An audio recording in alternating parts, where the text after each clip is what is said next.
Good morning, dear students. Welcome in Sanskrit class. Today we will read the word meanings of chapter 4 आकारांत स्त्रीलिंग शब्द. Dear student, इस पाठ से संबंधित अभ्यास कार्य हम पहले कर चुके हैं.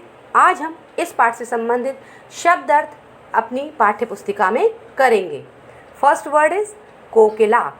कोकिला मीन्स कोयल. ये कोकिला शब्द यहाँ पर एक वचन में दे रखा है, यानी कि एक कोयल, कोयल. सेकंड मक्षिका, एक वचन में शब्द दे रखा है, यानी मक्खी. Number third पिपीलिका. पिपीलिका शब्द भी एक वचन में दे रखा है, यानी शब्द हुआ हमारा चींटी. इसका मीनिंग है चींटी. नंबर फोर्थ चटका. शब्द हमारा एक वचन में दे रखा है, मीनिंग हमारा है चिड़िया. नंबर फिफ्थ छुरिका. छुरी का शब्द हमारा एक वचन में दे रखा है, इसका अर्थ होता है छुरी, नाइफ. इन नेक्स्ट स्टूडेंट्स, हम आज गिनती पढ़ेंगे. सभी बच्चे गिनती जानते हैं. हिंदी में, अंकों में सभी बच्चे जानते हैं कि किस तरीके से लिखी जाती है और पढ़ी जाती है. जैसे 1 2 3 4 या इंग्लिश में हम कह सकते हैं 1 2 3 4. इसी प्रकार से संस्कृत में भी हम गिनती लिखते हैं.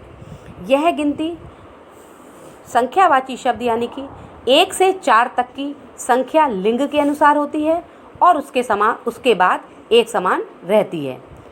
क्योंकि आप जानते हैं कि संस्कृत में 3 लिंग का हम प्रयोग करते हैं, जैसे पुल्लिंग, स्त्रीलिंग, नपुंसकलिंग. कहने का तात्पर्य है कि संख्यावाची शब्द यानी कि गिनती 1 से 4 तक की, यानी 1 2 4, 1 2 3 4 या 1 2 3 4 यह पुल्लिंग और स्त्रीलिंग तथा नपुंसकलिंग में अलग अलग होती है, यानी कि लिंग के अनुसार होती है. जैसे हम अगर प्रयोग करते हैं स्त्रीलिंग का शब्द, सपोज हम कहते हैं कि एक चिड़िया का बच्चा है, तो हम क्या कहेंगे, एका चटके.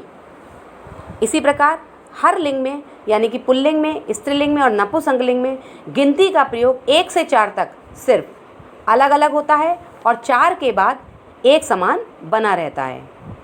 डियर स्टूडेंट, आज हम 1 से 5 तक की गिनती तीनों लिंगों में अलग अलग अपनी पाठ्यपुस्तिका में लिखेंगे और फिर इसे कंठस्थ भी करेंगे, जो इस प्रकार है.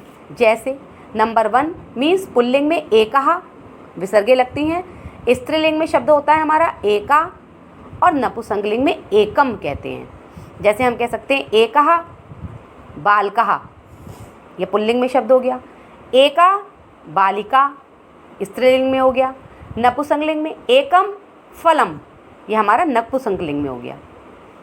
इसी प्रकार से नंबर 2 को हम कह सकते हैं पुल्लिंग में द्व, स्त्रीलिंग में द्वे और नपुंसकलिंग में भी शब्द हमारा आता है द्वे, यानी स्त्रीलिंग और नपुंसकलिंग में नंबर 2 को सेम ही कहा जाता है. नंबर 3 पुल्लिंग में शब्द बनता है हमारा त्रेया, स्त्रीलिंग में तिस्त्र और नपुंसकलिंग में त्रीणी. नंबर 4 पुल्लिंग में शब्द बनता है चत्वारः, स्त्रीलिंग में चतस्त्र और नपुंसकलिंग में चत्वारी. इसी प्रकार नंबर 5 की गिनती हमारी एक समान रहती है, चूँकि मैंने आपको बताया है कि संख्यावाची शब्दों में 1 से 4 तक की गिनती लिंग के अनुसार होती है और उसके पश्चात एक समान रहती है. यानी नंबर 5 से हमारी गिनती एक समान ही रहती है, तीनों लिंगों में एक समान होती है. यानी पंच, पंच और पंच, यह तीनों लिंगों में हम नंबर 5 को पंच ही कहते हैं, यानी कि 5 को हम पंच ही कहते हैं. डियर स्टूडेंट, संबंधित दोनों कार्य आप अपनी पाठ्यपुस्तिका में स्वच्छ और सुंदर लेख में लिखेंगे और फिर इसे कंठस्थ भी करेंगे. Thank you.